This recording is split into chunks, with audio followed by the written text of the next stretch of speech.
पति का नाम।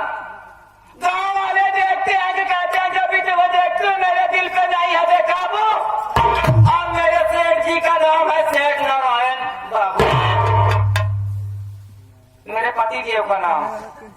लेकिन जब से हमारी शादी भाई, शादी तो भाई मास्टर है होता शादी तो भाई, लेकिन मैं अपने सेठ जी की दूसरी पत्नी हूँ। उनकी जो पहली पत्नी थी, उनकी पत्नी का स्वर्गवास हो गया, और समझ लो कि उनके दिल में हमारा वास हो गया। उनका एक बेटा और जिसका नाम है चंदन। हम है हमारे मन से जो है उनके बेटा अजय के नाम से चंदन बा। और घर में हमारे की नौकरानी में जे के नाम बा किरण। रात का भी दिया वो हर जाई, अब लाकर पूरा गांव वाले के है माई। क्यों लोग काम कहा करत नहीं, हमने मन करा के अंदर दादी दो हाथ ओसे घड़ा पानी लगाए हर जाई से, लेकिन अभी तक लेके आई ना। मैं बैठ के करती हूँ इंतजार, अब जब हर जाई मेरे पास आएगी तब पूछूंगी कि देर आने का कारण क्या है, बातें पूछूंगी चार, वो भी कसम जमाने की।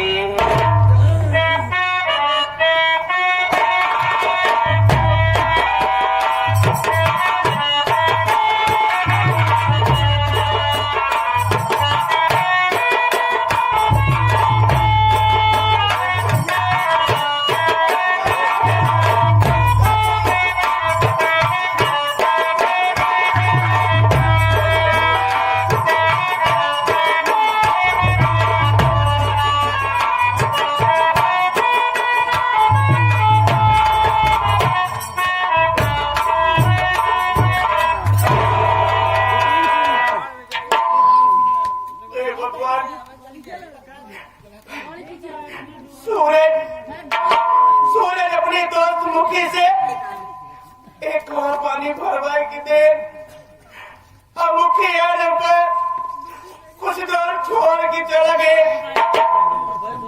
हम लेके गया उतरे, अब हमारे गोल गड्ढा में चला गया, हम गिर गए। अब हमारे आदेश गला छोड़ के खड़ा कर निकाल चला गया। धीरे देर तक गए लेकिन खड़ा मिला जाए। अब खाली हाथ आई, अगर हमारे मलकिन पूछी कि खड़ा कहाँ पानी कहाँ, तब अपनी मलकिन से कहा बताओ भाई कहाँ जवाब दे। लेकिन दोनों बात झूठ न बोला, सारी बात सच सच बताई दे। तो करीब 2-4 रोज के हमारे पैसा काट ले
दौड़ के गोल छोड़ ले, लेकिन कुर्सी गिर के हम नहीं समझ पाए।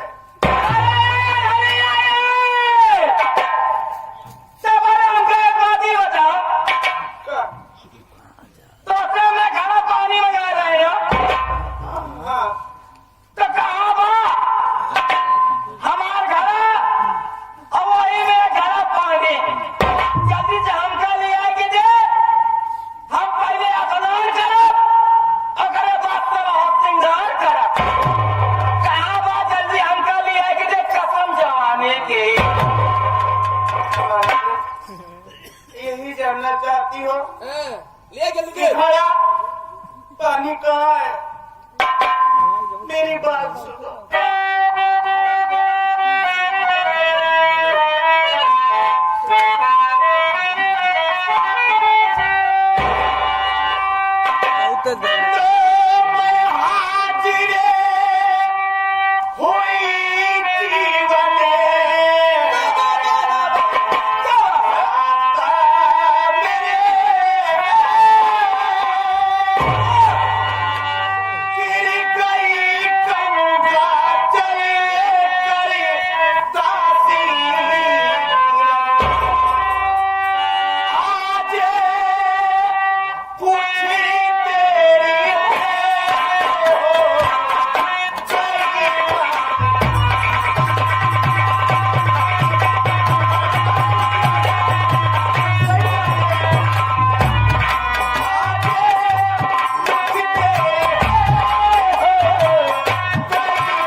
पानी भर के होते हमारे गोल गड्ढों में चला गया, हम गिर गए और घड़ा मेरे आते थे छूट की काजनी कहाँ चला गया और काफी देर तक खेली लेकिन घड़ा तो मिला जाए अब खाली हाथ आए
हमारे घड़ा कहाँ का है? खाली हो गया, खाली हो। हमारा तो दुश्मनी कोनो बात के आई ना है, चाहे पानी नहीं लिया नहीं ठीक नहीं लिया, लेकिन चाहे हमारे घड़ा हमका लिया के थे और न लिया के थे कसम जवाने के जैसे हमारे घड़ा हराई गया आज हम कहूँ के हरवा के कसम जवाने की।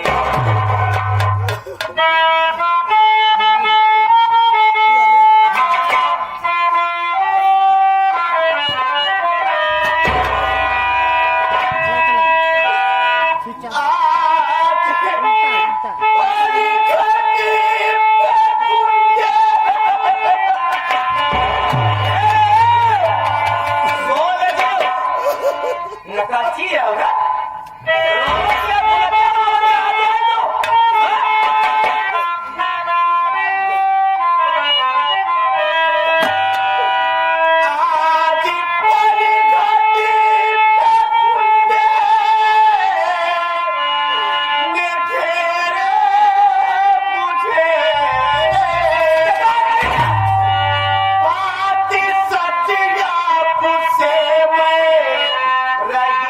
Bye.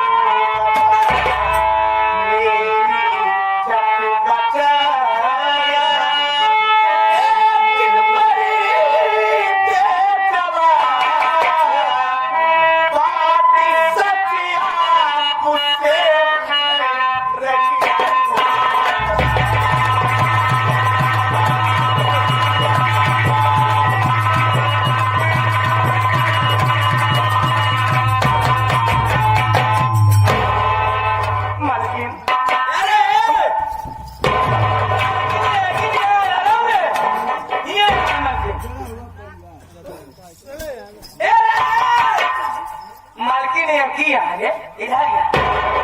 हाँ बोल। मलकिन नलकी ने की आ रहे हो की ना आई ना बोल।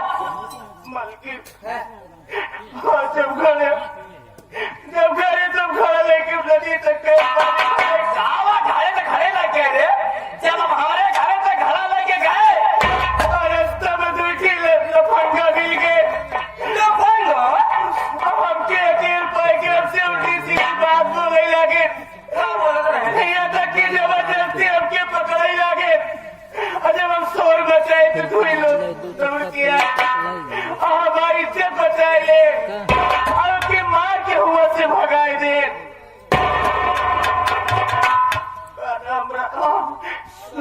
सूरज और मुखी, अच्छा सूरजमुखी है ओके भगाए के हमारी इज्जत बचाए ले।